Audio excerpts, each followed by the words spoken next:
रायबरेली जिले के salon CHC में भ्रष्ट डॉक्टरों द्वारा बीते दिनों पत्रकारों पर किए गए जानलेवा हमले व लूट के बाद उल्टा पत्रकारों पर दर्ज कराए गए फर्जी मुकदमे को लेकर अखिल भारतीय ब्राह्मण एकता परिषद के पदाधिकारियों द्वारा सीएचसी के भ्रष्ट डॉक्टरों के खिलाफ कार्यवाही को लेकर मुख्यमंत्री के नाम संबोधित ज्ञापन एसडीएम सलोन को सौंपकर कार्यवाही की मांग की गई। दरअसल बीते दिनों सीएचसी सलोन परिसर में जलाई गई सरकारी दवाओं को जलाने के लिए खबर कुछ पत्रकारों द्वारा मुहिम बनाकर चलाई गई एड, जिससे सलोन सीएचसी के डॉक्टर तिलमिला गए थे। बीती 29 जून को दो पक्षों में हुई मारपीट में घायल एक ग्राम प्रधान से बयान लेने सीएचसी सलोन पहुंचे थे कि डॉक्टरों द्वारा पत्रकारों पर सामूहिक रूप से जानलेवा हमला बोल लूट करते हुए पत्रकारों को बंधक भी बना दिया और उल्टा पत्रकारों पर फर्जी मुकदमा भी लिखा दिया, जिसके विरोध में सोमवार को लिखित भारतीय ब्राह्मण एकता परिषद व अधिवक्ताओं द्वारा सामूहिक रूप से एसडीएम को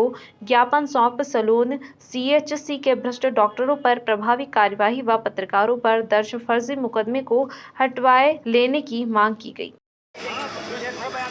नाम और परिचय बता दीजिएगा। पंडित उमाशंकर पांडे, अखिल भारतीय ब्राह्मण एकता परिषद प्रदेश सचिव। मैं अभी अपने अधिवक्ता बंधुओं के साथ एसडीएम साहब को ज्ञापन दिया है भ्रष्ट डॉक्टरों के खिलाफ, जो प्रतिदिन जनता के साथ दुर्व्यवहार कर रहे हैं। उनको प्राइवेट के वहाँ पे दवा न दे के प्राइवेट अस्पतालों में भेज रहे हैं, जबकि चिकित्सा की सुविधा निःशुल्क है, लेकिन उनका व्यवहार बहुत अत्यंत दयनीय है। और उनका व्यवहार दयनीय है, वो बहुत दुर्व्यवहार करते हैं पब्लिक के साथ और उनको प्राइवेट में भेजते हैं। कहते हैं हमारे यहाँ कोई दवा करने के वो नहीं है और उनके खिलाफ कोई कार्रवाई नहीं हो रही है। इसलिए अखिल भारतीय ब्राह्मण एकता परिषद आज ज्ञापन दिया है।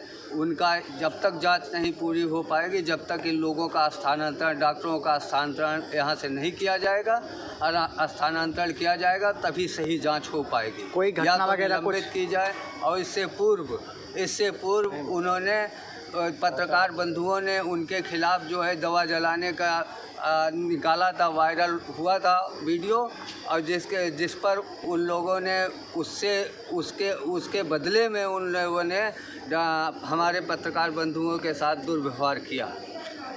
और हम चाहते हैं कि यह लड़ाई अगर नहीं बदले गए। नाम और परिचय बता दीजिएगा। गिरिजेश मिश्रा, एडवोकेट, तहसील सलोन। तहसील परिसर में आप लोग खड़े हैं, क्या मांग है आज, इसलिए आप लोग आए इकट्ठे हुए हैं? उत्तर प्रदेश सरकार की मंशा है, माननीय मुख्यमंत्री महोदय की, कि सभी गरीबों को निःशुल्क न्याय मिले, लेकिन सामुदायिक स्वास्थ्य केंद्र सलोन में सरकार की मंशा की धज्जियां खुलेआम उड़ाई जा रही हैं।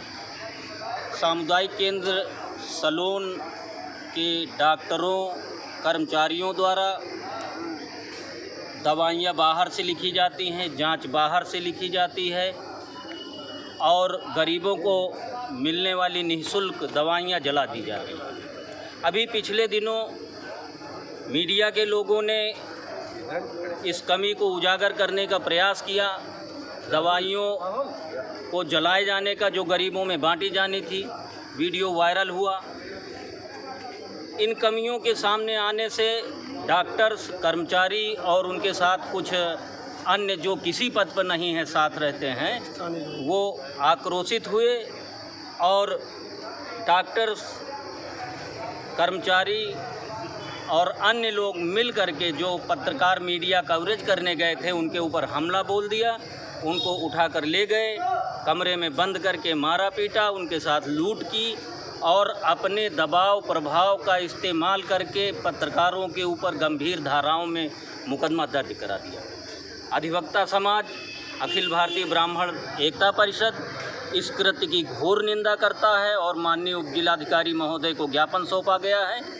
माननीय मुख्यमंत्री।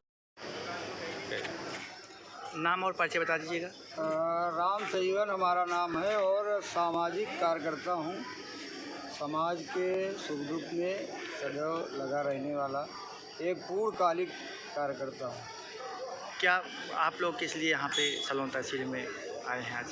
हम तो यहाँ अब कुछ और कार्यकर्ताओं के कार्य की दृष्टि से आया था लेकिन देखा कि यहाँ कपिल यहाँ ने पत्रकारों के साथ जो उस दिन अस्पताल में घटना घटी उसके संदर्भ में भी यहाँ कुछ लोग इकट्ठा हुए हैं, तो उसी संदर्भ में भी रुक गया कि ये घटना जो हुई है बहुत ही निंदनीय हुई है। उसकी जांच किसी उच्च अधिकारी से करवाई जाए और जो दोषी यहाँ तमाम सारे भ्रष्ट डॉक्टर भरे हुए हैं अस्पताल के अंदर, उनको दंडात्मक कार्रवाई करते हुए और यहाँ से हटाया जाए।